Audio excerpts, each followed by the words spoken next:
Jezebel was the daughter of Ethbaal, king of the Sidonians, a people who worshipped the god Baal and the goddess Asherah. Her name meant where Baal was, and since she was a child, she was educated in the rites and customs of her religion. She was a beautiful, intelligent, and ambitious woman, but also proud, arrogant, and cruel. She had no respect for the Lord, the God of Israel, or his commandments. Ahab was the son of Omri, king of Israel, who had done evil in the sight of the Lord, more than all those who had reigned before him. Ahab followed the example of his father and married Jezebel to strengthen the political alliance between Israel and Sidon. This marriage was an abomination to the Lord, for Ahab married a woman who was an idolater and an enemy of her people. When Ahab ascended the throne of Israel, Jezebel became his queen and his counselor. She used her influence to persuade her husband to forsake the Lord and follow the false gods of the Sidonians. She asked him, "Why do you submit to the God of Israel, who gives you no advantage and no desire? Do you not see that Baal and Asherah are the true gods, who control rain, fertility, and prosperity? Do you not want to be like the kings of the nations, who have many gods and temples and receive honor and fear from their subjects? Set aside the Lord, and I will show you the way of glory and power." Ahab heard the words of Jezebel and was seduced by her. Thus, he did what displeased the Lord, more than all the kings of Israel who had been before him. Together they built a temple and an altar to Baal in Samaria, the capital of Israel, and placed 450 prophets of Baal and 400 prophets of Asherah in the queen's service. Jezebel also persecuted and killed many of the prophets of the Lord, who announced God's judgment on the house of Ahab. One of them was Naboth, a righteous man who had a vineyard next to Ahab's palace. Ahab wanted to buy the vineyard from him, but Naboth refused, saying, "The Lord forbid that I should give you the inheritance of my fathers." Then Ahab went home sad and angry and would not eat. Jezebel asked him, "Why is your spirit so low, and you do not eat?" Ahab answered him, "Because I spoke to Naboth the Jezreelite and said to him, 'Give me his vineyard for money, or I will give him another vineyard for it if he will.' And he said to me, 'I will not give you my vineyard.' And Jezebel said unto him, 'Art thou not now king over Israel? Arise and eat and be merry. I will give thee the vineyard of Naboth the Jezreelite.' Then Jezebel wrote letters in Ahab's name, sealed them with his ring, and sent them to the elders and to the nobles who dwelt in the city with Naboth. In the letters she wrote, 'Proclaim a fast and set Naboth before the people, and set 2 wicked men before him, that they may testify against him, saying, Thou hast blasphemed God and the king, and bring him out and stone him to death.' And the men of the city did as Jezebel commanded them, and stoned Naboth to death. Then they told Jezebel, and she said to Ahab, 'Arise and take possession of the vineyard of Naboth the Jezreelite, who would not give it to you for money, for Naboth is not alive, but dead.' Ahab arose and went to Naboth's vineyard to take it. But the Lord sent Elijah the prophet to confront Ahab and Jezebel for their crime and their idolatry. And Elijah said to Ahab, 'Thus saith the Lord, Hast thou not slain Naboth, and taken his vineyard? For in the place where the dogs licked up the blood of Naboth, the dogs shall lick up your blood, even your blood. And the Lord also saith, Behold, I will bring evil upon thee, and will sweep away thy posterity, and will destroy even the last man of the house of Ahab, both bond and free in Israel. And the dogs shall eat Jezebel in the field of Jezreel, and there shall be none to bury her.' And Ahab, when he heard these words, tore his clothes and put sackcloth upon his flesh, and fasted, and slept in sackcloth, and walked humbly. But the Lord said to Elijah, Have you seen how Ahab humbled himself before me? Because he has humbled himself, I will not bring evil in his days. In the days of his son, I will bring evil upon his house." The Lord sent the prophet Elijah to confront Ahab and Jezebel for their idolatry and wickedness. Elijah told Ahab that there would be no rain or dew in the land until he said so, as a sign of God's punishment. The drought lasted for 3 years, and there was a great famine in Israel. Then the Lord told Elijah to come to Ahab and that he would send rain on the land. Elijah obeyed and met Ahab, who recognized him and said to him, "Are you the one who is troubling Israel?" Elijah answered him, "I have not troubled Israel, but thou and thy father's house in forsaking the commandments of the Lord and following Baalim. Therefore, gather all Israel to Mount Carmel, and also the 450 prophets of Baal and the 400 prophets of Asherah who eat at Jezebel's table." Ahab did as Elijah told him and summoned all the people, the prophets of Baal and the prophets of Asherah, to Mount Carmel. Elijah came to the people and said to them, "How long will you yield between two minds?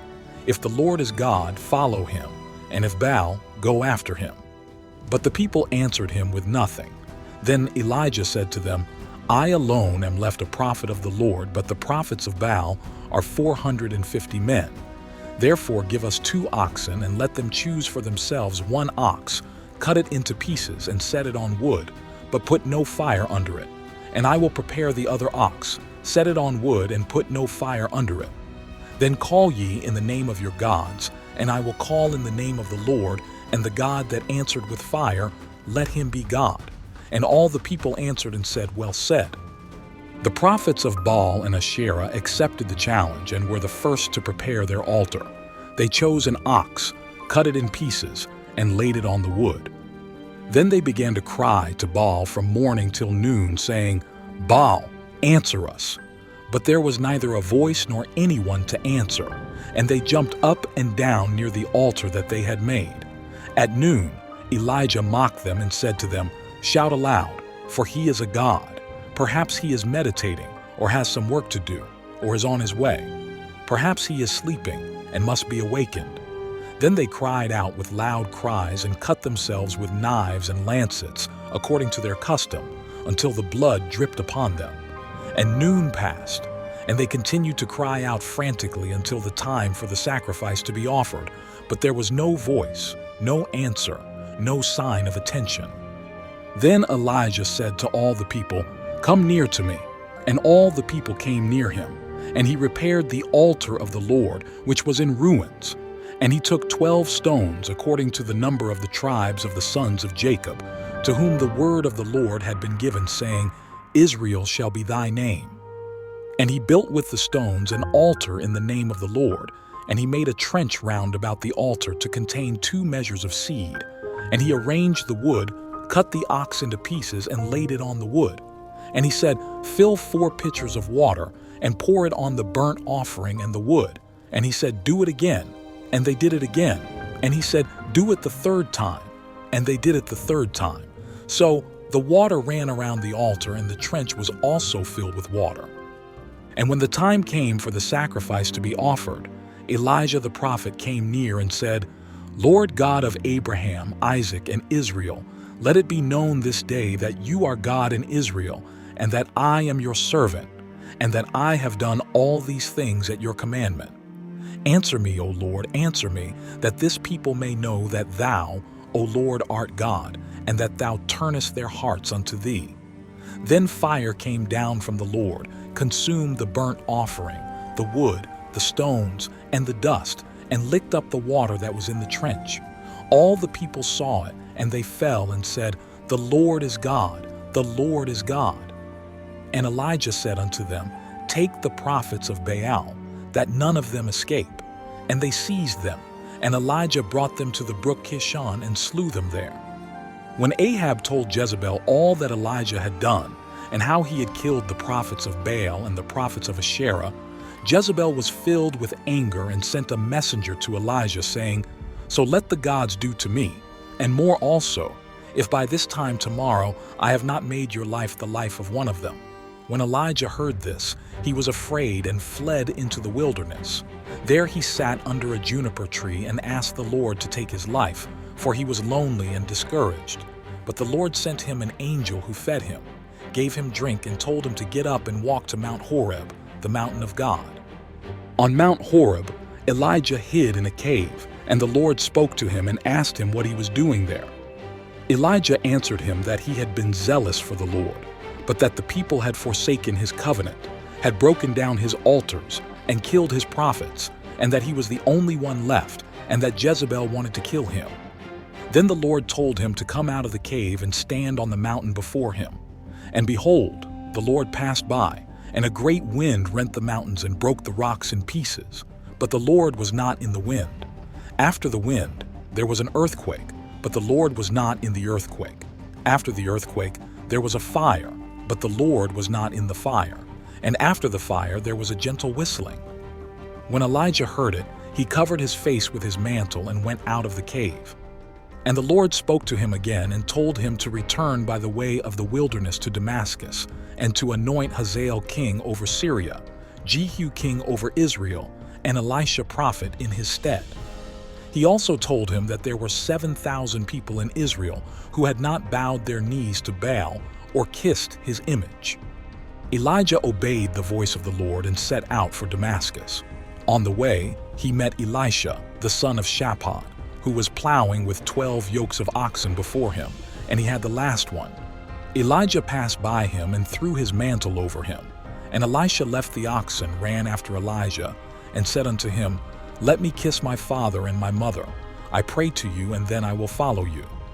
And Elijah said unto him, Go, return. What have I done unto you? And Elisha turned, took a couple of oxen, and slew them. With the plow of the oxen she boiled the flesh and gave it to the people to eat. Then he arose, went after Elijah, and ministered to him. The Lord fulfilled his word and raised Hazael and Jehu to punish the house of Ahab and Queen Jezebel. Hazael attacked Israel and took away many cities. Jehu rebelled against Joram, Ahab's son, who reigned in Israel, and killed him with an arrow in the field of Jezreel. He also killed Ahaziah, the son of Jehoram, who reigned in Judah, and Ahab's relatives who were in Samaria. Then he went to Jezreel, where Jezebel was. Jezebel, when she heard that Jehu was coming, painted her eyes, adorned her head, and looked out of a window. And when Jehu came in at the door, she cried unto him, Hast thou come in peace, O Zimri, thou slayer of thy Lord? And Jehu looked up, saw Jezebel, and said, Who is on my side? Who? And 2 or 3 eunuchs bowed down to him. And Jehu said to them, Cast her down. And they cast her down, and her blood splashed on the wall and the horses, and Jehu trod her underfoot. Then he went in, ate and drank, and said, Take charge now of this accursed woman, and bury her, for she is a king's daughter. But when they went to bury her, they found nothing of her but the skull, the feet, and the palms of her hands. Then they returned and told Jehu, and he said, This is the word which the Lord spoke by his servant Elijah the Tishbite, saying, In the field of Jezreel the dogs shall eat the flesh of Jezebel, and the carcass of Jezebel shall be as dung upon the surface of the field in the field of Jezreel, so that they cannot say, This is Jezebel. Thus Jezebel perished, and no one mourned for her, but it was a lesson to all who turned away from the Lord and followed idols.